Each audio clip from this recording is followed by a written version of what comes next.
Selamat siang ya anak-anak ya. Ini di sini ada jenis-jenis jasa bank lainnya ya. Untuk yang pertama itu kiriman uang transfer. Nah di sini kalau transfer bisa melalui surat, telex, telepon maksimal gitu ya, online komputer dan sarana lainnya. Tapi untuk sekarang uang transfer itu kan bisa menggunakan internet banking seperti itu ya. Nah nanti untuk penjurnalannya nanti kita bahas ya. Kemudian fungsinya apa? Bagi nasabah akan mendapatkan pengiriman uang lebih cepat, aman sampai tujuan. Bagi bank akan memperoleh biaya kirim, biaya provisi. Nah itu yang menjadi biaya-biaya tersebut ya. Nah untuk clearing, yang kedua jasa yang lainnya itu adalah clearing.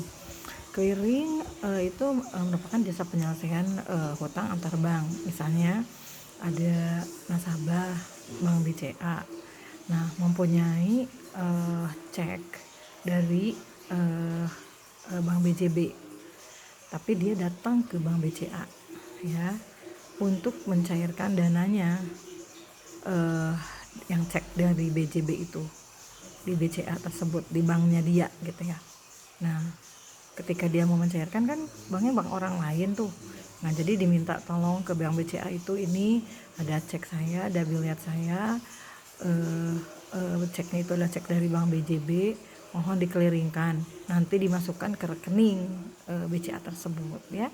Nah setelah itu nanti nasabahnya akan menunggu hasilnya. Nah di banknya itu sendiri prosesnya seperti apa? Ketika nerima cek dari dari nasabah tersebut akan diteruskan ke admin, kemudian diteruskan ke bagian clearing.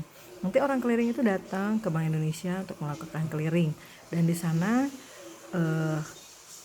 teman-teman dari bagian clearing bertemu dengan semua teman-teman dari bank lain untuk melakukan saling menunjukkan ininya ya, data-datanya gitu, ceknya seperti itu. Jadi sini clearing merupakan jasa penyelesaian hutang antar bank dengan cara saling menyerahkan warkatnya ya, yang akan dikeliringkan tuh di BI tersebut.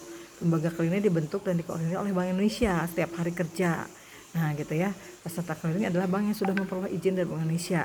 Nah, makanya kalau untuk bank-bank umum saja yang melakukan clearing, jadi kalau BPR enggak ada ya, seperti itu. Kemudian kenapa tujuan dilaksanakan clearing Bank Indonesia itu untuk memajukan dan memperlancar lalu lintas pembayaran giral ya, agar perhitungan penyelesaian utang piutang dapat dilaksanakan lebih mudah, aman dan efisien seperti itu ya. Nah warkat yang dapat dikeliringkan atau diselesaikan di lembaga clearing tersebut adalah warkat yang berasal dari dalam kota seperti cek, biliet, wesel bank, surat bukti, lalu lintas giral ya, seperti itu ya. Nah, nanti ada proses keluar masuknya yaitu membawa warkat ya. Ada clearing keluar, yaitu membawa warkat clearing ke lembaga clearing dan menyerahkan kepada yang berhak ya. Clearing keluar terdiri dari penyerahan surat-surat debit keluar dan penyerahan nota kredit keluar. Kemudian kalau untuk clearing masuk itu menerima warkat di lembaga clearing dan diproses di bank yang bersangkutan. Nah, clearing masuk terdiri dari penerimaan surat-surat debit masuk dan surat nota kredit masuk atau LLG ya, lalu lintas giral namanya ya.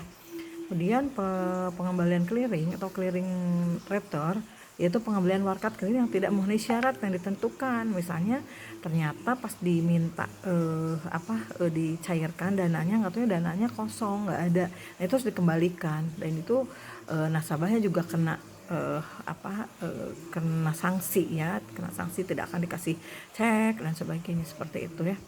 Nah, ada beberapa alasan penolakan clearing jika asal cek atau BG salah.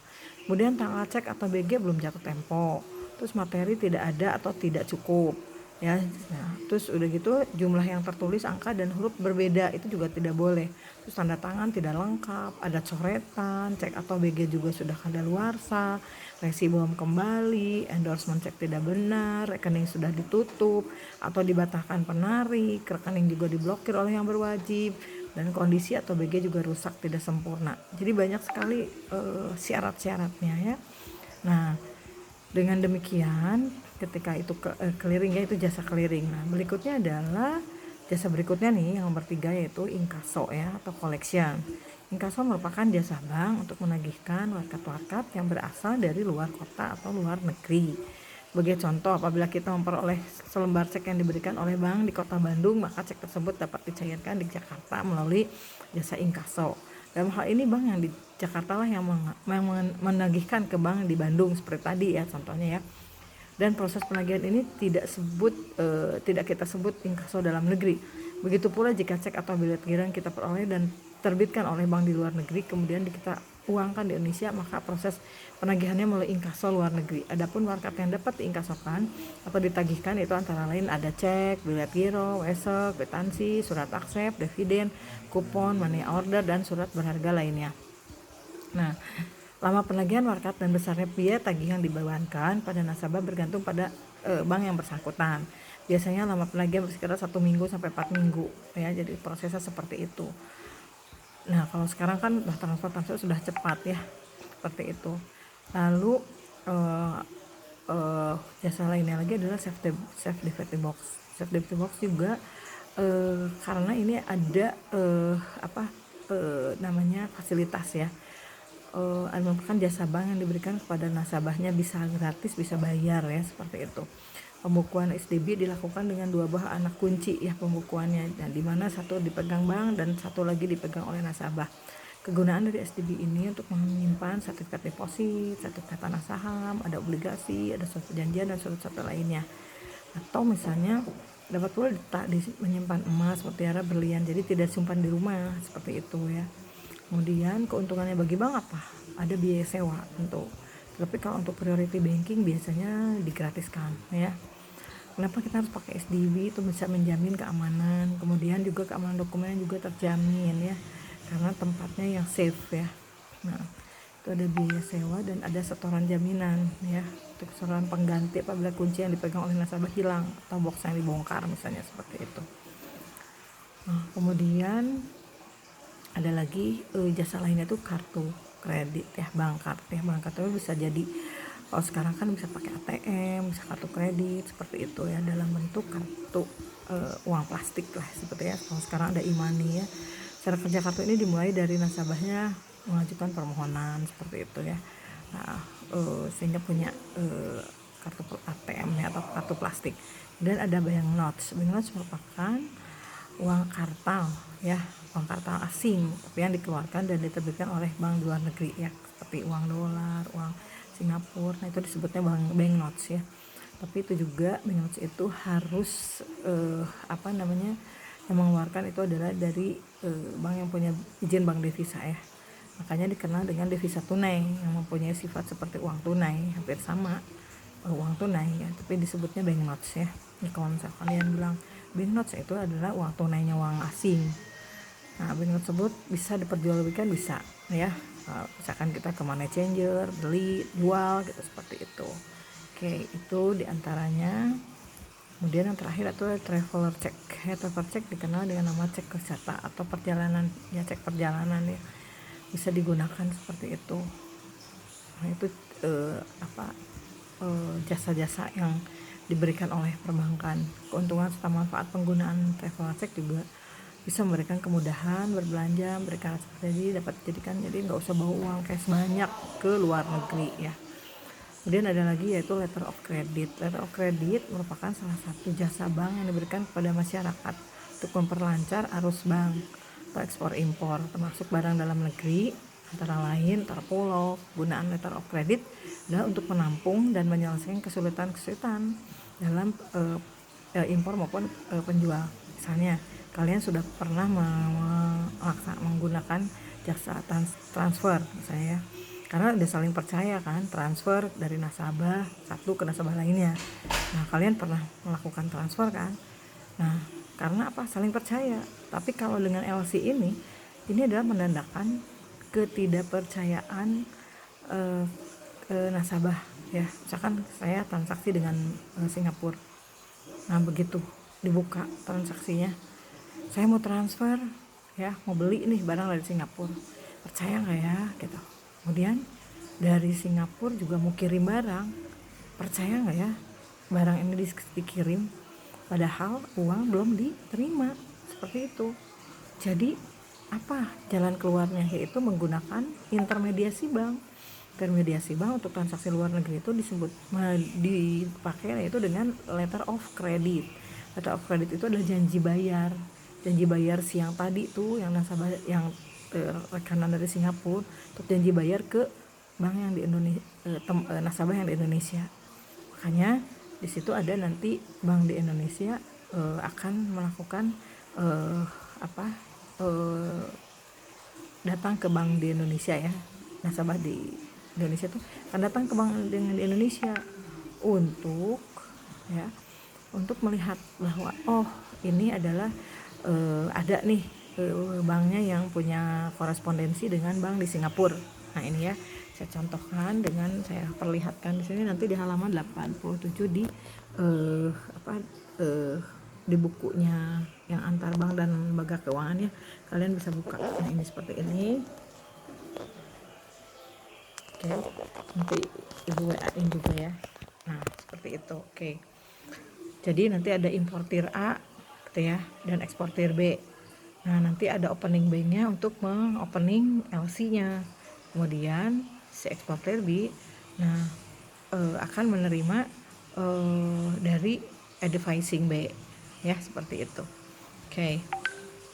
Ini mungkin untuk pencatatan LC, macam-macam LC juga ada beberapa macam di sini, yaitu antara lain di sini ada ini bisa dibaca di halaman yang 85 bukunya yang bank dan lembaga keuangan ya. Nah di sini ada revocable LC ya, ada irrevocable LC, ada side LC, user LC, apa sih macam-macamnya. Kalau revocable merupakan LC yang setiap saat dapat dibatalkan atau dirubah secara sepihak ya. Kalau misalkan ada yang ini udah batal seperti itu. Nah kalau irrevocable LC kebalikan ya, tidak dapat dibatalkan, nggak boleh tiba-tiba membatalkan, harus ada komunikasi dulu. Kalau set LC merupakan LC yang syarat pembayarannya langsung pada saat dokumen diajukan oleh eksportir kepada advising bank, jadi langsung ya. Kemudian kalau user LC merupakan LC yang pembayarannya baru dilakukan dengan tetangga itu ya, dengan tenggat waktu tertentu ya, misalnya 1 bulan dari pengapalan barang atau 1 bulan setelah penunjukan dokumen, seperti itu. Nah, restricted LC merupakan LC yang pembayarannya atau pengurusan LC-nya hanya dibatasi pada bank-bank tertentu saja. Dan unrestricted LC, bank yang LC yang membebaskan negosiasi dokumen dimanapun, mau ke bank manapun lah, terserah gitu ya.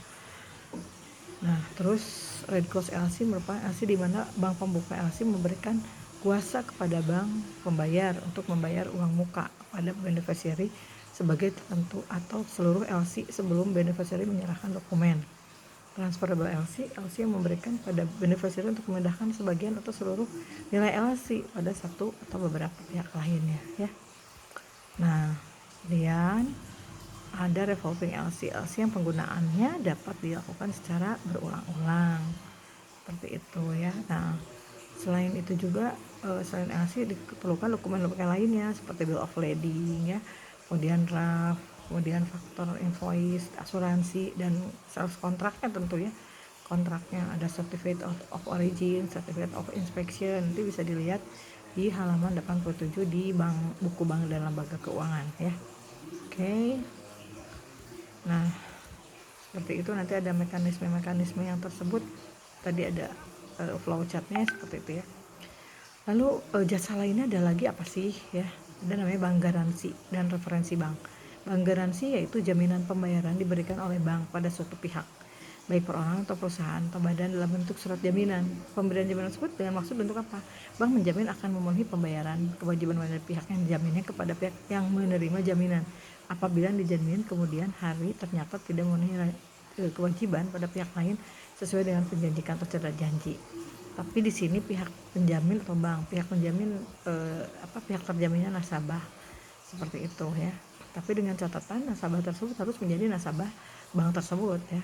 Nah, adapun keterangan lebih lanjut penjelasan dari skema di atas ya, yang ini nih ya, skema yang ini nanti di halaman 89. Nah, ini ya, seperti contohnya ini. Nah, ini bank melakukan transaksi dengan PLN dan kontraktor. Misalnya PLN punya kontraktor nih. Nah, kontraktor tersebut harus yakin nggak bakal dibayar ya. Nah, itu harus memberikan jaminan. PLN juga yakin nggak ya kontraktor itu bakal mengerjakan seluruh pekerjaannya. Nah, itu harus menggunakan jaminan bank ya. Jadi bank tersebut akan menerbitkan garansi bank jika kontraktor memenuhi syarat termasuk telah menyetor jaminan lawannya. Nah, seperti itu ya. Bank garansi juga asli diserahkan kepada kontraktor, pada pihak PLN misalnya seperti itu. Berikan bantuan fasilitas. Nah, sekarang nanti ada namanya, kalau sekarang sudah bukan ada garansi bank lagi tetapi sudah berbentuk supply chain ya, nantilah itu nanti dijelaskan lagi.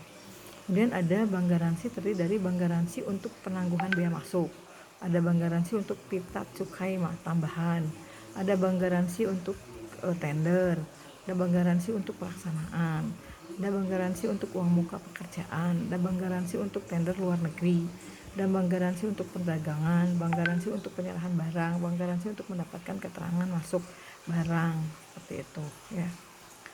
Nah, apa sih fungsinya untuk bank? Nah, karena bank mendapatkan biaya provisi, ada biaya administrasi untuk pengurusan dan biaya materai untuk pengurusan jaminannya tersebut. Misalnya, adapun bentuk jaminan lawan yang diberikan ternyata ada berupa ada uang tunai, ada girang dibukukan, ada sertifikat deposito, itu harus ya, surat berharga, surat tanah, harus dalam keadaan terjamin itu memberikan jaminannya dalam bentuk bisa barang, bisa uang. Kemudian di situ ada syarat-syaratnya ya, seperti judul garansi bank atau garansi bank dan sebagainya ya. Nah, kemudian yang berikutnya adalah bank juga bisa memberikan jasa-jasa di pasar modal. Bank bisa memberikan jasa sebagai ada penjamin emisi atau underwriter, bisa penjamin atau garantor atau wali amanat, trustee, kemudian perantara perdagangan, pialang, pedagang efek, perusahaan pengelola dana. Yang lainnya apalagi bisa menerima setoran-setoran tuh, ada pembayaran listrik, pembayaran telepon, pembayaran pajak, pembayaran uang kuliah, pembayaran rekening air, setoran ONH dan sebagainya. Dan juga bisa melakukan pembayaran pensiunan, pembayaran gaji, pembayaran bonus, pembayaran hadiah, dividen dan lain-lain. Jadi semuanya bisa menggunakan jasa bank ya. Nah, sedangkan nanti ada jurnal-jurnal yang terpengaruhnya nanti saya sampaikan by WA ya. Terima kasih. Assalamualaikum warahmatullahi wabarakatuh.